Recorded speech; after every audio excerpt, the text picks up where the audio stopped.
welcome to another book review with me. I'm your host, Alice. Today we are going to talk about The 10th Girl. This is probably going to be a very short review for me because I was not a big fan of The 10th Girl. This is my lowest rated book that I have read to date since I started reading again in 2020 at 1.5 stars.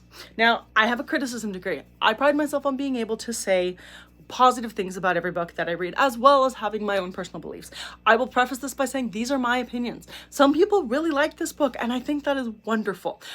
I did not, and that's okay, because not every book is for every person. This book was just not for me. But some positive things. The book was blue, and I mean, the synopsis was beautifully written. I don't feel that it was fully reflective of the story itself, but I'm sure some people would say it was. The author tried something really different with this book, and I always admire and praise people who are brave enough to step outside of normal context and how things are done and do something different. So bravo to the author for trying something totally different. And it also had dual point of views, and I really like a book that has dual point of views in it because it just makes the story more engaging. It makes it more fun.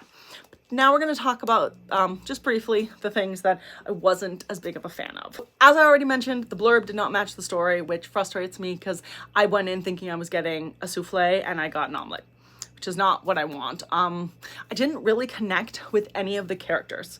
There were a bunch of them and I just didn't really like any of them. The writing was okay, but there were some really big stylistic issues for me that I could not see beyond. There was a 3.5 page long paragraph. 3.5 full pages paragraph. One paragraph. And when that hit me, I was ready to throw the book across the room.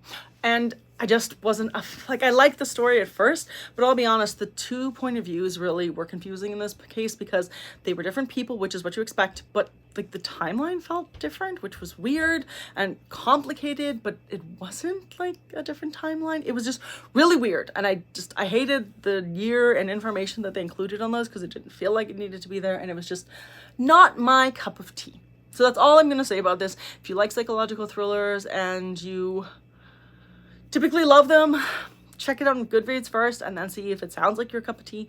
But this book needs to leave my house because I'm never going to read it again. I don't even want to take pictures of it. So unfortunately, not every book is for every person, but I hope your next read is fabulous. And I hope my next read was much better. I can tell you that for sure. So thank you for stopping by. I hope you have a great day and happy reading.